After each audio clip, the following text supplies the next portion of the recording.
ஆணவ கொலைகளுக்கு தனிச்சட்டம் அப்படிங்கிறது எவ்வளோ முக்கியத்துவம் வாய்ந்த கோரிக்கையாக பார்க்குறீங்க? ஆணவ படுகொலை செய்வது, இப்போ கண்ணகியை கொலை பண்ணது யார்? கண்ணகியினுடைய குடும்பத்தார். பொதுவாக ஒரு கொலை நடந்தால், ஒரு உயிர் பறிக்கப்பட்டால் யார் போராடுவா?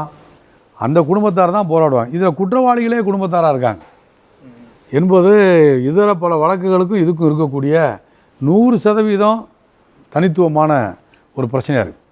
நீதிக்கான போராட்டத்தை குடும்பம் தான் நடத்த முடியும். குற்றவாளியே குடும்பமாக இருந்தால் கொலை நடந்த உடனே அங்கே வந்து சாட்சிகள் தயார் பண்ணுறது, போய் புகார் பண்ணுறது, இது போன்ற பணிகள் நடைபெறணும். இதில் வந்து சாட்சி சொல்ல வேண்டியவங்க தான் கொலைகாரவங்க.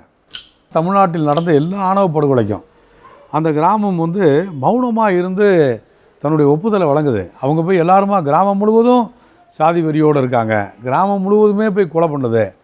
அந்த கிராமத்தில் இருக்கக்கூடிய பிற்படுத்தப்பட்ட குடும்பங்கள் அனைத்துமே சாதி வெறி குடும்பங்கள், அவங்களுக்கெல்லாம் ஜனநாயக தன்மை இல்லை என்று நாம் வந்து சொல்ல முடியாது.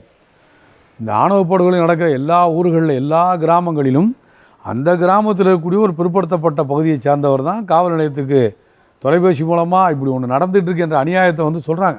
ஆனால் அதுக்கு மேலே அவங்களால பண்ண முடியல.